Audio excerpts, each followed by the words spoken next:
Bien, queridos amigos, pues continuando con México, en nuestro taller de historia, de la otra historia de la que nunca te han contado, iniciamos un ciclo particularmente apasionante, particularmente atractivo y también en cierta forma tenebroso, por darle un adjetivo calificativo que usa por ahí algún locutor de la televisión que dice yo soy el payaso broso, y que por cierto tiene críticas muy puntuales contra el malo. Este asunto es tenebrosísimo, ¿sí?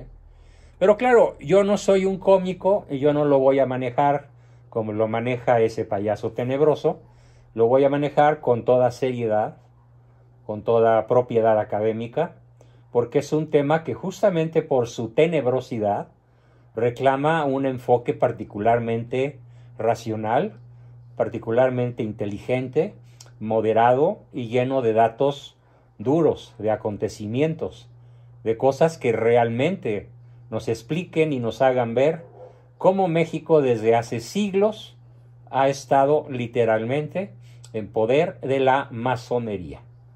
Así que iniciamos dentro de nuestro taller de la otra historia la revisión puntual, profunda, de este tema tremebundo, por ponerle otro adjetivo, que es la acción de la masonería en las leyes y en la historia de México.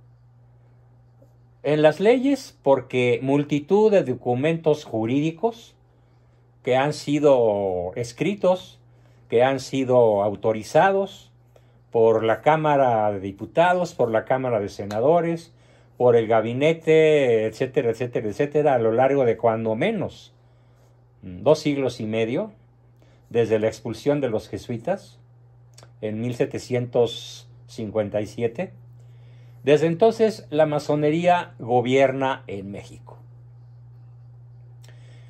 Voy a leerles, lo busqué, me costó mucho trabajo encontrarlo, pero finalmente lo encontré, unos párrafos de un discurso, ¿sí?, de un presidente jacobino, anticatólico y masón, como todos, nada más que algunos más moderados o menos cínicos que otros, más conciliadores, más abiertos al punto de vista del que no pertenece a su logia. Y podemos decir que a lo largo de la historia de la masonería, primero en España, que es donde surge para venir a México, sufre diversos momentos de fractura. ¿Qué es lo que se fractura? La acción masónica. Se fractura momentáneamente, por ejemplo, con Iturbide, pero literalmente la masonería ataca como una jauría sensacional a Iturbide. Se fractura con otro presidente extraordinario, José Joaquín Herrera, el único presidente que recibió la hacienda de México quebrada y la dejó boyante, con la acción de un secretario de Hacienda que se llamó don Lucas Alamán, que es uno de los personajes más virtuosos de nuestra historia. Pero después de eso, de ese breve periodo de don José Joaquín Herrera, de don Lucas Alamán, viene nuevamente el éxito, la furia masónica que se instala con los partidos del centro, que luchan contra los federales. Centralistas contra federalistas, que tiene a México en una guerra prácticamente desde 1824 hasta el inicio de la Revolución Mexicana. Y ahí comienza otra guerra de la cual ya hemos hablado bastante. Y volveremos, porque este asunto de las leyes masónicas, del triunfo de la masonería en México y de cómo han sido capaces de endilgarnos, de convencernos, de seducirnos, incluso de encantarnos y de hacer que nos pasemos. Bueno, que se pasen muchos a las filas de la masonería porque hay que reconocer que es particularmente atractiva. Sobre todo es particularmente atractiva para quien no conoce la verdad a fondo. Para quien no es un católico auténtico, la masonería le va a representar promesas de valor extraordinarias, logros verdaderamente maravillosos y un mentido paraíso, por así decirlo, pero que a muchos convence y que a muchos atrae y ahí se quedan, justamente porque ser masón en todas las naciones del mundo donde gobierna la masonería, y podemos decir que en Occidente solo hay 2 naciones que no son gobernadas por la masonería, y son Polonia, que ha dado una muestra formidable de humanitarismo con los refugiados ucranianos, y Hungría. Pero todas las demás naciones europeas están gobernadas por masones. Y en nuestro continente, desde luego los Estados Unidos, México y todas las naciones al sur de México también tienen un presidente o un congreso o diputaciones gobernadas por los masones. El discurso que me costó trabajo encontrar, pero que finalmente les quiero leer los 3 párrafos fundamentales de este discurso, es pronunciado por el presidente, repito, jacobino, anticatólico y masón, llamado Emilio Portes Gil. Emilio Portes Gil. Dice, vean, lo voy a leer despacito y voy a ir haciendo algún comentario, alguna aclaración que considere importante o pertinente que ustedes escuchen. Venerables hermanos, ya desde el comienzo, el venerables hermanos es el saludo masónico. Venerables hermanos, mientras el clero fue rebelde a las instituciones y leyes del gobierno de la República, estuve en el deber de combatirlo, como se hiciese necesario. Ahora, queridos hermanos, el clero ha reconocido plenamente al Estado y ha declarado sin tapujos que se somete estrictamente a las leyes. Y yo no podía negar a los católicos el derecho que tienen de someterse a las leyes. La lucha, sin embargo, no se inicia. La lucha es eterna. ¿Qué quiere decir que la lucha es eterna? Pues que comienza en el Evo. ¿Y qué es el Evo? Es el tiempo que no se mide en siglos, ni en milenios, ni en periodos de tiempo humanos. El Evo es esa época en la cual los ángeles fueron creados. El Evo es esa época que puede haber durado millones de años, no lo sabemos a ciencia cierta, en el cual lucharon los ángeles buenos contra los ángeles malos, pero hay que entender una cosa. En esa batalla que tuvo lugar en el cielo, cambiaban de bando. Sí, cambiaban de bando. Algunos que estaban muy convencidos de ofrecer su vida y su gratitud al Creador, Dios Padre, pues simplemente se cambiaban de bando para negarle a Dios Padre el don divino de la vida, de la existencia. Pero luego se arrepentían y regresaban. Y en ese tiempo espiritual, en donde Dios crea los espíritus, de los cuales sabemos el resultado, finalmente un número extraordinario de ellos canta el Bella Ciao, ¿no? O sea, la canción del comunista actual. No te serviré, no te serviré. Y una vez que ellos se radicalizan y se colocan del lado izquierdo de la historia, San Miguel y sus huestes se colocan del lado derecho de la historia. Y obviamente los rebeldes pues son arrojados al caso mocho, mejor dicho, al infierno, ¿sí? Por el resto de la eternidad. Son arrojados por San Miguel Arcángel. Por eso es tan importante que con una frecuencia notable recemos en familia la oración a San Miguel Arcángel, ¿sí? Porque en nombre de él y por su ayuda podemos vencer a las fuerzas luciferinas en diferentes aspectos de nuestra lucha. Estas fuerzas luciferinas que iniciaron, dice Emilio Portes Gil, la lucha, sin embargo, no se inicia, porque la lucha es eterna. Entonces, ¿a qué se está refiriendo Emilio Portes Gil con la lucha, sin embargo, no se inicia, porque la lucha es eterna?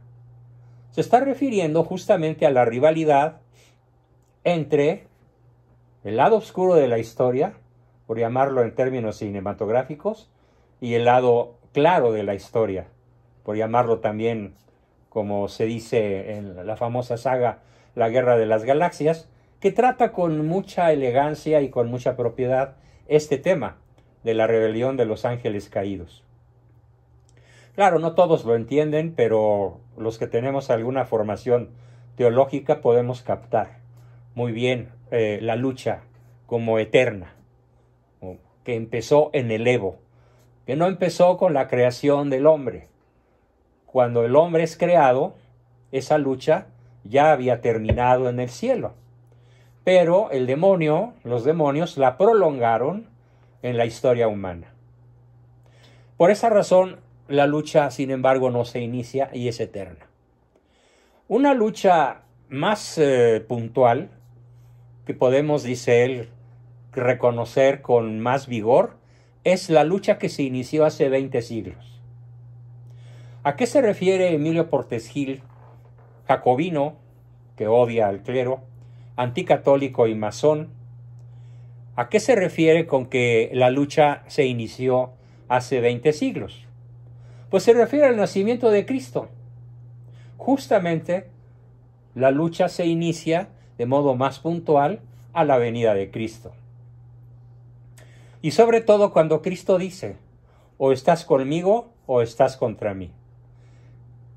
Y el que no junta, desparrama. Continúa Emilio Portes Gil. De suerte pues que no hay que espantarse. Lo que debemos hacer es estar en nuestro nuevo puesto, no caer en el vicio en que cayeron los gobiernos anteriores. Se refirió a Porfirio Díaz, que le dio a la Iglesia, le reconoció a la Iglesia un buen paquete de libertades. Porque al final de su vida, don Porfirio, pues regresó al seno de la Santa Madre Iglesia y dejó de perseguirla. Así que, dice Emilio Portes Gil, de tal manera que no debemos caer en el vicio en el que cayeron los gobiernos anteriores, que tolerancia tras tolerancia y contemplación tras contemplación los condujo a la anulación absoluta de nuestra legislación. ¿A qué se refiere Emilio Portes Gil con la anulación absoluta de nuestra legislación? Se refiere obviamente a las leyes masónicas, que van a ser en gran medida el tema de esta serie de sesiones que hoy comenzamos, cuyo título ya lo di, pero lo repito porque algunos no habían llegado: la masonería en las leyes y en la historia de México. Claro, Emilio Portes Gil ya es de los modernos, ¿sí? Hay que irnos muchísimo más atrás para entender todo el tinglado que ellos pueden hacer.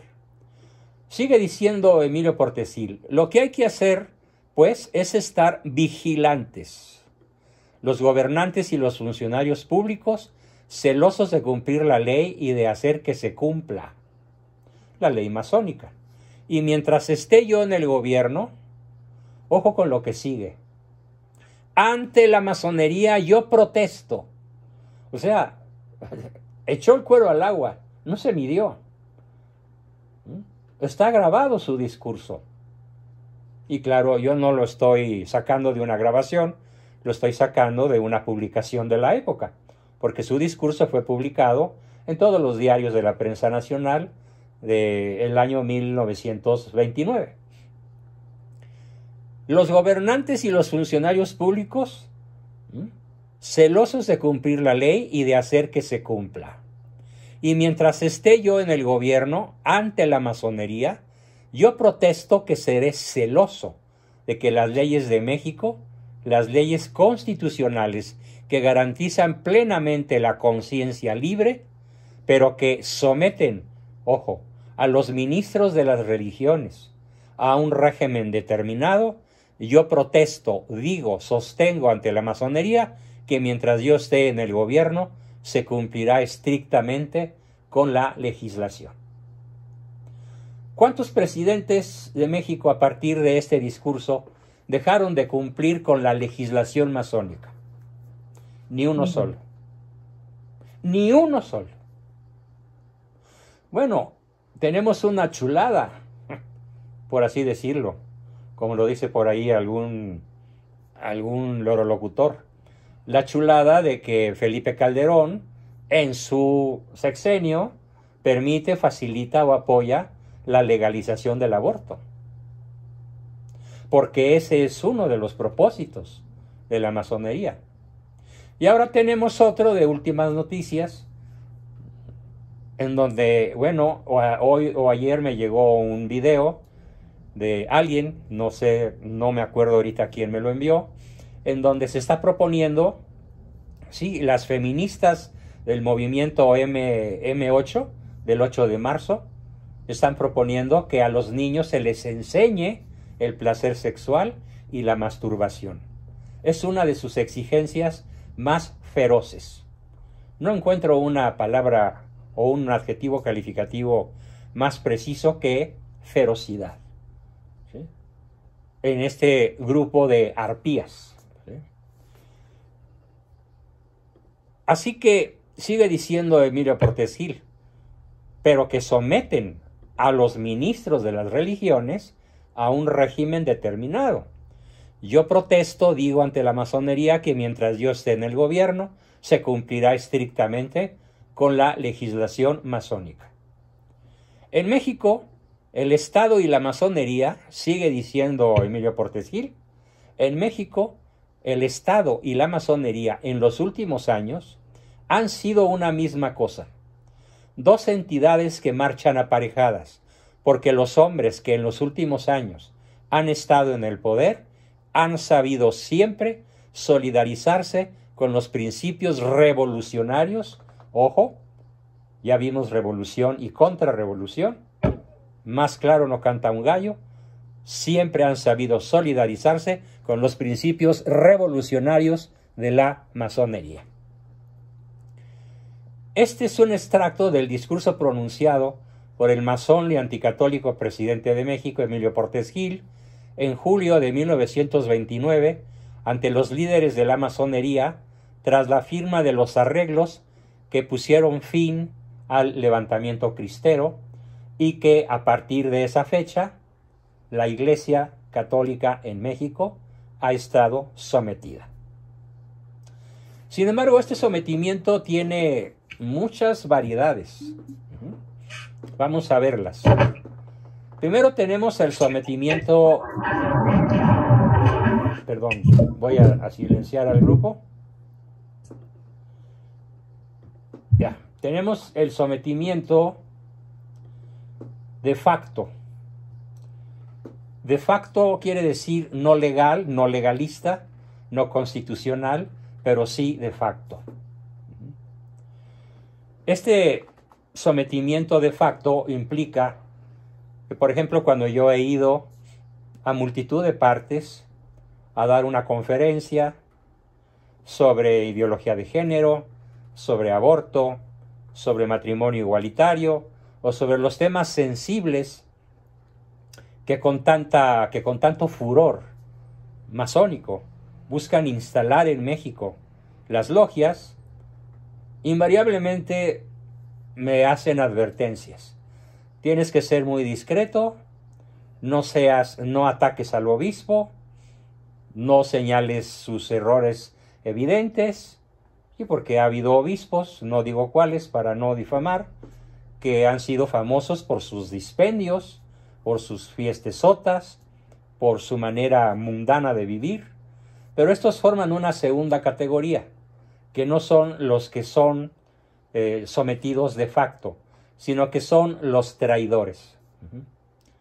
No es lo mismo estar sometido de facto por miedo, que es lo que a mí me sucede en la inmensa mayoría de las veces. Por ejemplo, mi última conferencia en donde me hicieron esta advertencia fue hace un par de meses en Zumpango, Estado de México, donde los que me contrataron me dijeron que tenía que ser muy prudente y no atacar las traiciones que la Iglesia en México ha venido realizando, sobre todo desde esa época de los tratados, de los arreglos de 1929. Dije, está bien, porque algo es peor que nada. Entonces, tener la oportunidad de señalar el error sin referirme de manera explícita a los que lo cometen, o lo permiten, o lo facilitan, o incluso lo proclaman, como ese famosísimo sacerdote jesuita James Martin. Y me acordé de él porque aquí vi al buen amigo Martín en la sesión. Hola, Martín. Y que anda diciendo de manera explícita, de manera continua, de manera frenética, que la homosexualidad activa es una de las mejores formas de lograr la salvación eterna. Y él explica esto, claro, con sofismas, con argumentos incompletos, con trampas intelectuales. Es como ese bulto de palacio que ya sabemos que tiene otros datos, pues ese señor Martín, James Martin, SJ, maneja datos a su favor para convencer a docenas de miles, porque tiene auditorios muy importantes, sobre todo en Europa. Eso de que la homosexualidad práctica, activa, es un camino de salvación eterna. Es asombroso el número de personas que caen en esta trampa dialéctica, que forma un tercer grupo. ¿Sí? Tenemos a los sometidos de facto, tenemos a los traidores con su estilo de vida, y tenemos a los predicadores que predican justamente una fe contraria al Evangelio. Pongo un ejemplo que acaba de suceder. Los obispos polacos, o mejor dicho, los obispos poloneses, mandaron una carta muy poderosa, muy crítica, al episcopado alemán, exigiéndole al episcopado alemán que dejen de predicar un evangelio distinto al de Cristo y que regresen a la predicación del verdadero evangelio. Desconozco cuál va a ser a mediano o largo plazo el efecto de esa carta valerosa, asertiva, muy bien escrita, de los obispos poloneses, dirigidos a esos, ¿cómo llamarlos? Esos hacedores del mal, esos predicadores de la maldad. No sé hasta dónde se pueda juzgar la acción en sí misma, desde el punto de vista del fuero interno de estas personas. Porque como psicólogo estoy convencido, y así lo he visto a lo largo de mi carrera, que hay personas que aunque tengan la evidencia de que algo es falso, aunque tengan la evidencia de que algo no se puede sostener, de todas maneras lo sostienen. ¿Por qué? Porque están en un universo que se llama ignorancia invencible, culpable. Culpable porque no se ponen a investigar qué puede haber de falso en sus tesis. Muy probablemente una buena cantidad de estos obispos alemanes, a los cuales critica severamente el clero polonés, estén en ese caso, y que lo que hacen lo hagan hasta cierto punto de buena fe. Pero qué difícil es predicar un evangelio contrario al evangelio de Cristo y no darse cuenta de que se está cometiendo una herejía. Este forma un grupo aparte. Estamos hablando entonces ya de los obispos, sacerdotes y cardenales herejes. Voy a mencionar 3 nada más en México. Vale la pena que conozcan sus nombres. Uno ya se murió, ¿sí? Era el arzobispo de Cuernavaca, Sergio Méndez Arceo. Otro está vivo, es el padre Solalinde, y otro está vivo, es el obispo de Saltillo, que prohija, propala, promueve el comportamiento activo homosexual, y que incluso le da la comunión ante personas a las cuales al resto de la feligresía les consta que hay una vida brutalmente desordenada desde el punto de vista de la sexualidad, con este comportamiento orgiástico, orgásmico, con una pareja del mismo sexo. Probablemente existan otros rubros, pero cuando menos he dicho los 4 más importantes. Y se baten con mucho valor, con mucha determinación, un pequeño grupo, un muy pequeño grupo de sacerdotes. He conocido más sacerdotes que se baten por el bien, la verdad, la belleza y la unidad con Cristo en las diócesis del estado de Arizona, USA, o en las diócesis del estado de California, también USA. En los 3 años que, gracias a Dios, pude viajar a esos lugares para transmitir lo que ahora les transmito a ustedes vía Zoom, porque pues las circunstancias no permiten una difusión presencial. Además, pues sería imposible juntar, ahora sí que de aquí, de allá y de más allá, a 80 personas que viven en varios países diferentes. Así que bendita sea la tecnología que nos permite estar aquí todos juntos. Y en esa época conocí sacerdotes valerosísimos, que tienen mucha conciencia de la traición del resto de los obispos y sacerdotes. Bueno, incluso en la diócesis de Arizona conocí a un par de sacerdotes que, manipulados por su obispo, los mandaron a una clínica en Chicago a reacondicionarlos mentalmente, para quitarles lo fanático. Y este cambio de el fanatismo a la apertura y a la tolerancia, pues fue hecho por obispos masones, porque esta es otra especie que sería la número 5, y me refiero a la masonería eclesiástica. ¿Qué es la masonería eclesiástica? Bueno, pues es el señor obispo, el señor sacerdote, el señor cura, el señor cardenal, que tiene los mismos objetivos aviesos, los mismos objetivos luciferinos, inconfesables, de la masonería. La masonería eclesiástica, según personas muy entendidas y que están profundamente ilustradas en su conocimiento sobre este tema, nos dicen que cuando menos el 30% del colegio cardenalicio en el Vaticano está fiel, es decir, ha traicionado a Cristo para darle su voluntad, su inteligencia, sus votos a la masonería eclesiástica, claro, con distintos grados de descaro, con distintos grados de procacidad, con distintos niveles de desfachatez. Generalmente son muy cautos, pero de manera subrepticia, de manera subterránea, trabajan a favor de la masonería, estos que conocemos con el nombre de masonería eclesiástica. Bien, pues esto es el resultado de esta, pues no es un discurso nada más, es una instrucción masónica que siguieron con absoluta disciplina hasta la fecha todos los presidentes de este país.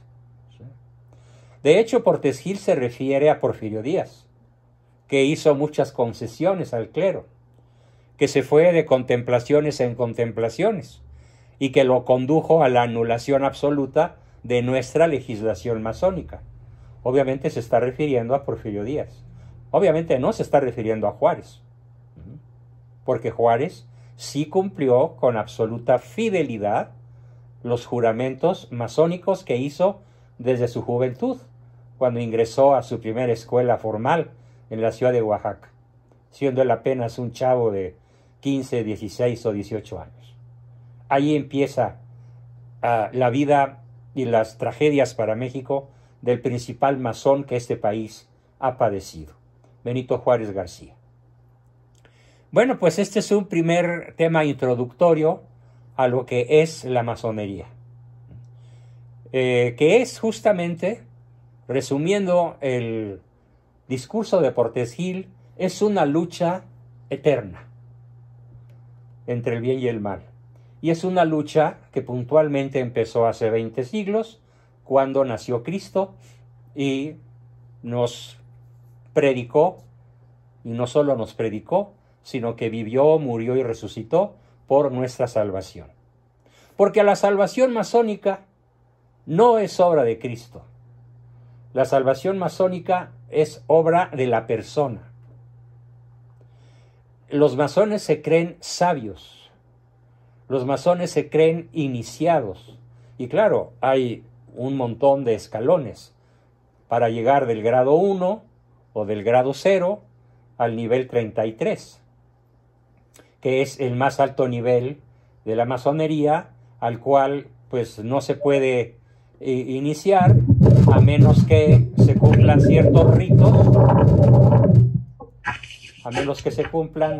ritos, tremendamente sacrílegos, como blasfemar, escupir un crucifijo, pisarlo, hacer las necesidades del 1 y del 2 encima del Cristo, jurar adhesión al príncipe de las tinieblas, que, ojo, para los masones, sobre todo los iniciados arriba del nivel 22, para los masones, y esto es ya entrando al tema de cómo es la masonería,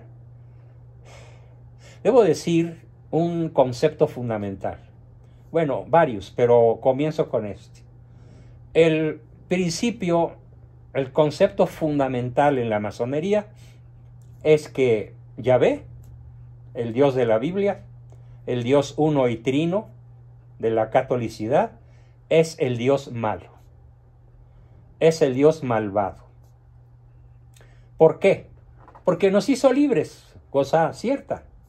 Pero cuando no utilizamos la libertad del modo que Él lo legisla, dicen los masones, nos castiga.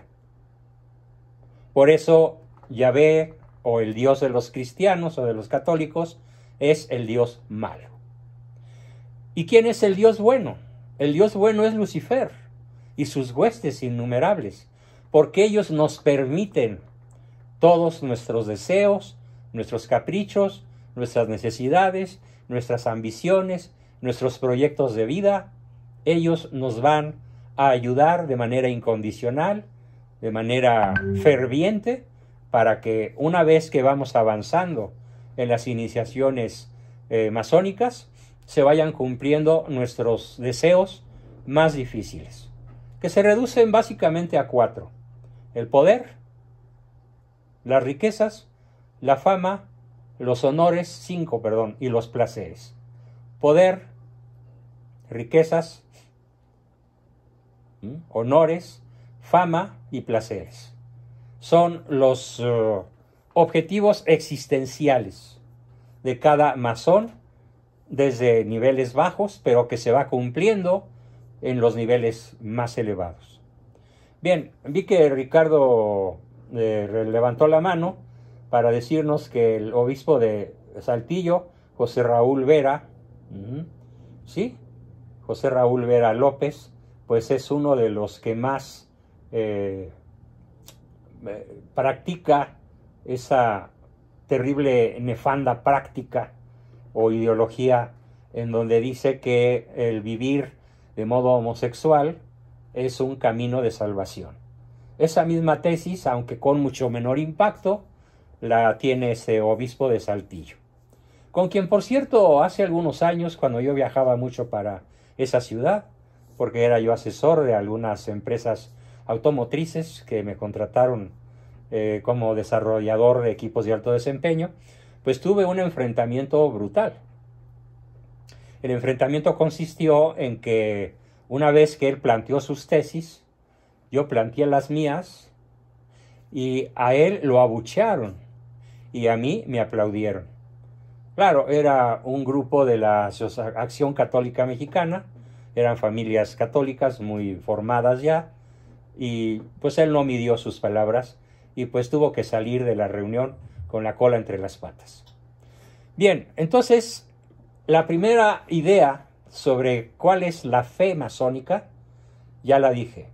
Dios nuestro Dios Padre, Espíritu Santo y Jesucristo, es el Dios maligno, porque nos castiga por el uso de nuestra libertad.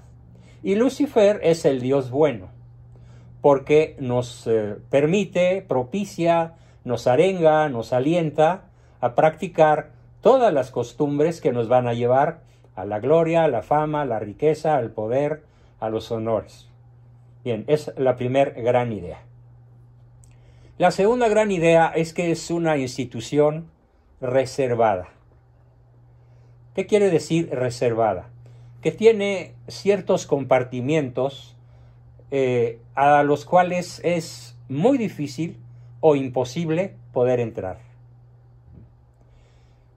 Además, ningún masón lo es por su uso. Es una tercera idea. El masón es invitado. ¿Pero a quién invitan? A mí me invitó uno de ellos, un amigo, no voy a decir su nombre, yo lo consideraba un gran amigo, pero un día pues enseñó el cobre y le dije, hasta aquí llegas porque yo no puedo ser amigo de un masón. Te puedo respetar, te puedo alguna vez escuchar tus tesis si es que tengo tiempo, pero no puedo decir que un masón con tus ideas y tus objetivos pueda realmente ser mi amigo. Porque la verdad, en la verdadera amistad, pues se coincide con virtudes, con valores, con ideas, con ideología, pero obviamente, pues no con un masón. Bien, entonces la masonería es una secta, no es una religión. La masonería es una secta. Y quiere decir segmento. ¿Sí?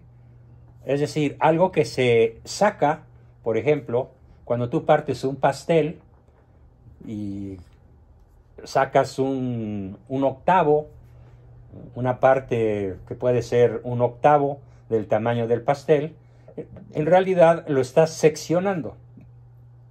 Entonces la palabra secta viene de seccionar.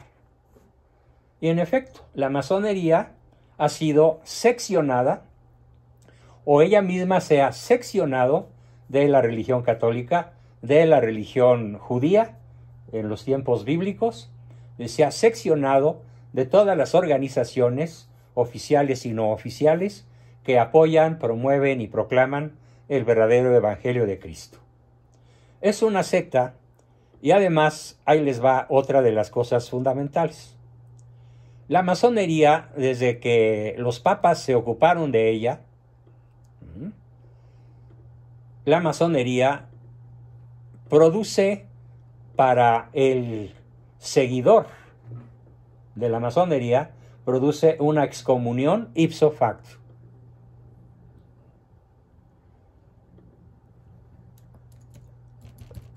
Perdón. Entonces, ser masón equivale a estar en ruptura, en fractura existencial, espiritual, humana, respecto de la Iglesia de Cristo. El masón no pertenece al cuerpo místico de Cristo por el hecho de ser masón. En los materiales que voy a estar subiendo a todos los grupos, porque todos los grupos fueron invitados a esta sesión, voy a colocarles algunas de las encíclicas más contundentes en las cuales los papas condenan la masonería. Pero no nada más la condenan, sino que explican por qué la condenan.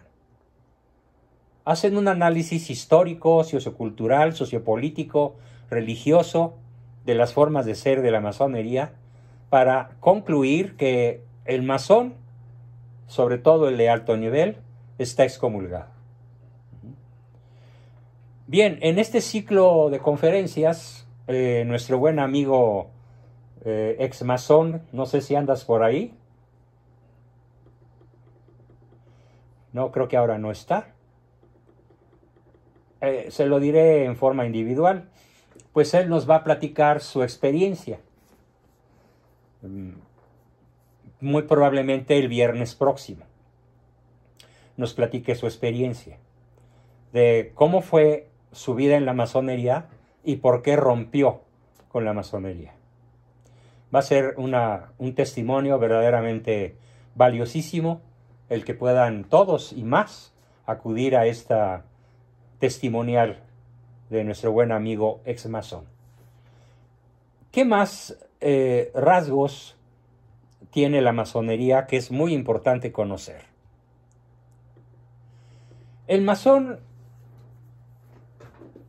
no es que sea un hombre poderoso por el hecho de ser masón, sino que por el hecho de serlo, busca el poder. Lo busca como una obsesión. Podemos decir que un masón sin poder, pues es un masoncete, ¿sí? Es incluso alguien a quien su logia puede despreciar o incluso expulsar. ¿Por qué? Porque una de las características fundamentales, lo vimos en la declaración de Emilio Portes Gil, desde hace muchos años, los hombres de poder y los masones seguimos una ruta paralela. Palabras textuales. Quiere decir que el masón de mayor capacidad, el masón de mayor potencia, ¿cómo les diría? De mayor potencia corrosiva, de mayor potencia de atracción, pues es el masón poderoso. Y bueno, pues si hubo alguien poderoso en este país en el siglo XX, pues fue Carlitos Salido de Latari, ¿no? Carlos Salinas de Gortari, uno de los masones más poderosos que ha dado la historia de México. El que después, de alguna manera, haya caído en desgracia, aparentemente, por pertenecer al grupo Atracomucho, es decir, al grupo Atlacomulco. Atlacomulco se dice el náhuatl y Atracomucho en castellano.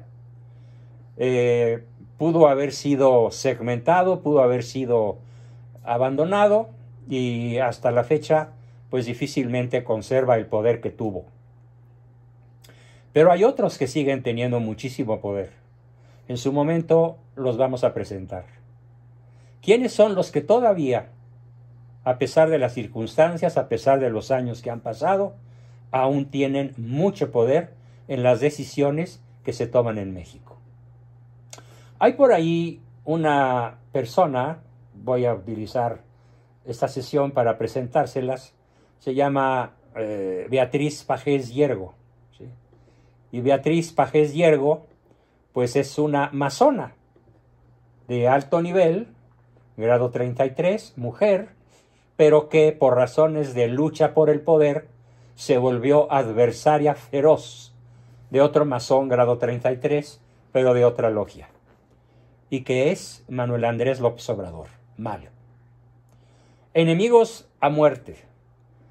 Un día sí y otro también, Beatriz Pajés Yergo saca artículos, por cierto, muy bien pronunciados, es una buena oradora, y sus críticas al malo son muy puntuales, muy correctas, muy adecuadas. Pero no se vayan con la finta, porque es una masona peleando con otro masón por el poder. De hecho, podemos decir que Morena es una logia, el PRI es otra logia, y el PAN es otra lojita, ¿sí? Mini logia, ¿sí? Con personas muy poco poderosas, sobre todo en esa época, porque por desgracia se dedicaron a dilapidar lo que les dieron los buenos panistas, ¿sí? Como Juan Landarreche Obregón, como Luis Calderón Vega, el papá de Felipe Calderón, y otros fundadores que pretendían combatir la masonería desde la trinchera del PAN.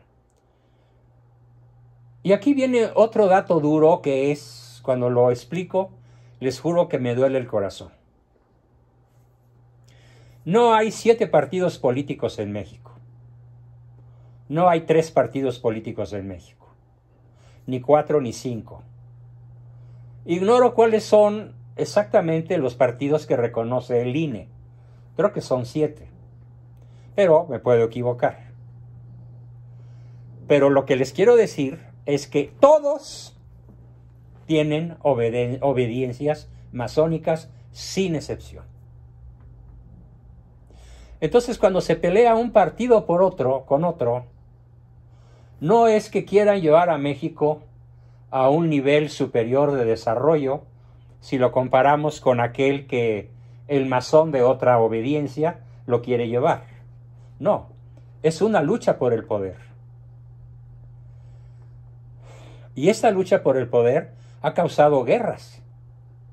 La lucha por el poder causó un periodo de guerras en México que empiezan en 1824 con la caída de Iturbide y literalmente terminan con Benito Juárez, que mediante un dictatorial y prepotente forma de gobierno logra que las facciones se dejen de pelear entre sí. También lo logró Porfirio Díaz, que las facciones masónicas dejaran de pelearse entre sí. Y también logró darle a la Iglesia mucho margen de libertad. Y es lo que yo le agradezco más a don Porfirio que el haber construido el México moderno. Aeropuertos, ferrocarriles, puertos, carreteras. Podemos decir que lo mejor de México se lo debemos a la época porfiriana. Y también podría decir que si hoy tuviéramos un presidente de su perfil, ya habría acabado con el narcotráfico. Como en su época, Porfirio Díaz acabó con el abigeato. Todo México era botín de guerra para los rateros que asaltaban diligencias. Y don Porfirio no se tentó el corazón para exterminarlos. Sí, ese fue otro de sus grandes méritos como gobernante. Estas son las ideas centrales de lo que es la masonería. Ahora bien,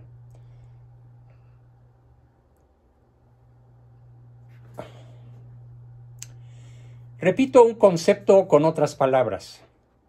En México, el Estado mexicano, ¿sí?, y la masonería, en los últimos 200 años, prácticamente han sido una misma cosa.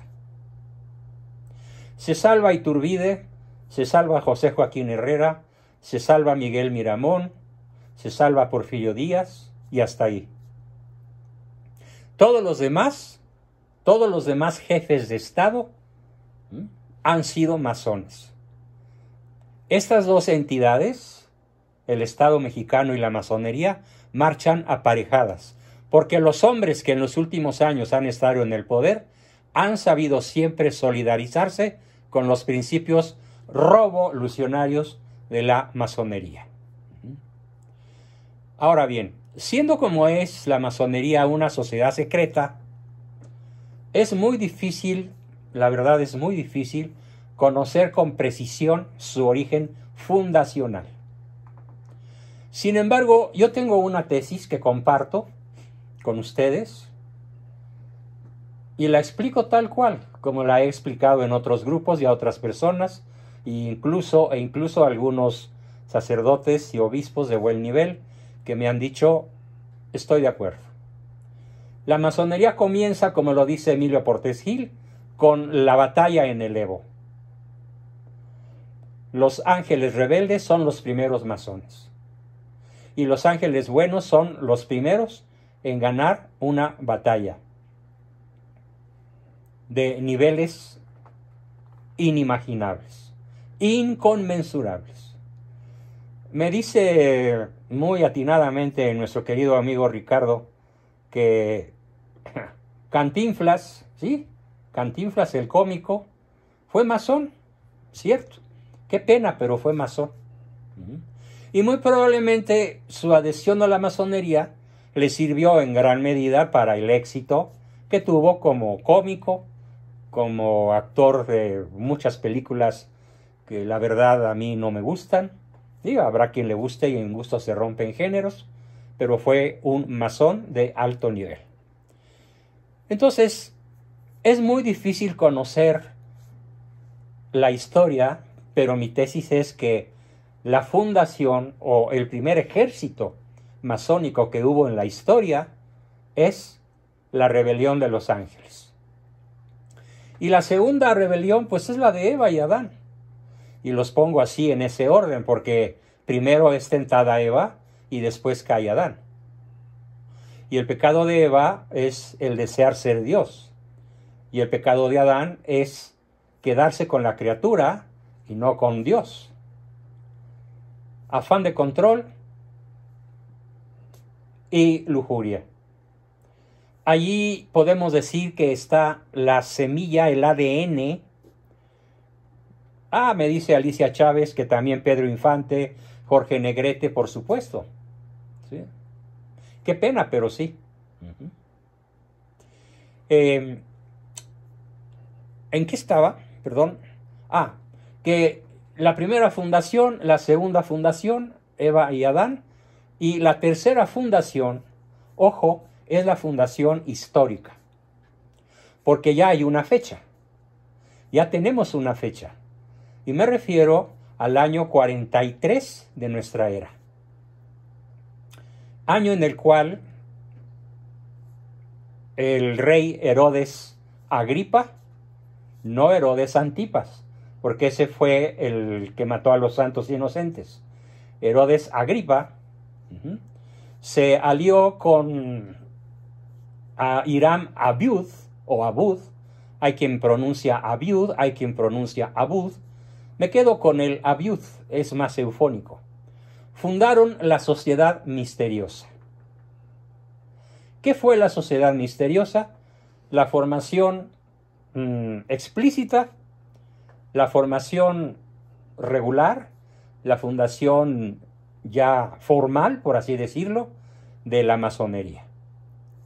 Y esta secta llamada Sociedad Misteriosa, fundada por el riquísimo rey Herodes Agripa y por el hombre más rico de Israel, Hiram Abiud, fundó la masonería para combatir la expansión del cristianismo. Fue el nacimiento histórico de la masonería. Y bueno, en la próxima vez les voy a explicar a qué se ha dedicado la masonería o la Sociedad Misteriosa desde su fundación formal en el año 43 de nuestra era. Pero dicho rápidamente en dos patadas que pienso explicitar en la sesión del próximo lunes, del próximo viernes, se dedicaron a la usura y a la guerra. A la usura y a la guerra. La cantidad de conflictos armados que ellos generaron se van a asombrar cuando se los cuente. Bien, pues con esto terminamos nuestra sesión de hoy y comenzamos nuestra sesión de siempre de preguntas, comentarios, aportaciones y todo lo que gusten decir. ¿Quién quiere comenzar? Adelante. Ricardo, tenías la mano levantada desde hace rato. Mira.